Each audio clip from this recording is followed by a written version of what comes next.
காலையில் எழுந்துச்சி எப்போதும் போல் சமைச்சு எல்லாத்தையும் பேக் பண்ணி பையனை ஸ்கூலுக்கு அனுப்பிட்டு வந்தாச்சு. அவனுக்கு கொண்டு போய் விட்டுட்டு தான் நான் அப்புறம் ஒரு வாக்கிங் போவேன். அதையும் பண்ணி முடிச்சிட்டோம். அப்புறம் ஈவினிங் வந்து நாங்கள் எப்போதும் ஒரு பார்க்குக்கு போவோம். அதுக்கு தான் போயிருந்தோம். அந்த பார்க்குள்ளேயே ஒரு சயின்ஸ் பார்க் ஓப்பன் பண்ணியிருந்தாங்க கொஞ்சம் நாளைக்கு முன்னாடி. ஏற்கனவே நான் பார்த்துட்டேன். அப்போலாம் ஃப்ரீயாக தான் விட்டாங்க. இப்போ என்னமோ ₹20 சார்ஜ் பண்ணுறாங்க. அதுக்கு தான் இன்றைக்கி உள்ளே பார்க்க வந்தோம். உள்ளே போனால் ஃபுல்லாக சயின்ஸ் பற்றி தாங்க இருக்கும். ஃபிசிக்ஸு, கெமிஸ்ட்ரின்னு எல்லாம் கலந்துக்கிட்டே இருக்கும். அது எப்படி ஒர்க் ஆகுது, எதனால் இந்தமாரிலாம் நடக்குது அப்படின்ட்டு அதை பற்றின டீட்டெயில்ஸும் பக்கத்தில் ஒவ்வொன்றுத்துக்கும் பக்கத்தில் சின்னதாக ஒரு போர்டில் வந்து எழுதியிருப்பாங்க. சிலதெல்லாம் நம்மளே செஞ்சும் பார்த்துக்கலாம். அந்தமாரிலாம் இருக்குது. இந்த இதெல்லாம் வந்துட்டு சூறாவளி எப்படி க்ரியேட் ஆகுது அப்படிங்கிறதெல்லாம் நம்ம செஞ்சு பார்த்துக்கலாம். அந்த இதெல்லாம் பார்த்துட்டு இருந்தோம்.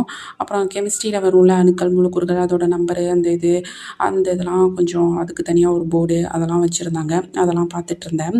நான் அந்த ₹20 சார்ஜ் சொன்னேன்ல, அது வந்து முன்னாடி ஃப்ரீயாக விட்டுருந்தாங்க. இப்போ வந்து ₹20 அப்படின்னு சொல்லிட்டு அது வந்து மெயினாக இந்த ஒரு ஷோ காட்டுறாங்க பாருங்கள். அது முன்னாடி காட்டல, இப்போ காட்டுறாங்க.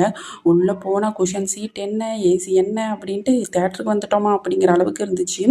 ஒன்றும் இல்லை, நம்ம பால்வெளி திரள், அந்த சூரிய குடும்பம்லாம் இருக்குல்ல, அதெல்லாம் வந்து விஷுவல் எஃபெக்டில் அந்த 3Dயில் நல்லா காட்டினாங்க. சூப்பராக இருந்துச்சு. ஏற்கனவே படித்தது தான், இது இந்த 3D எஃபெக்டில் பார்க்கும்போது சூப்பராக இருந்துச்சு.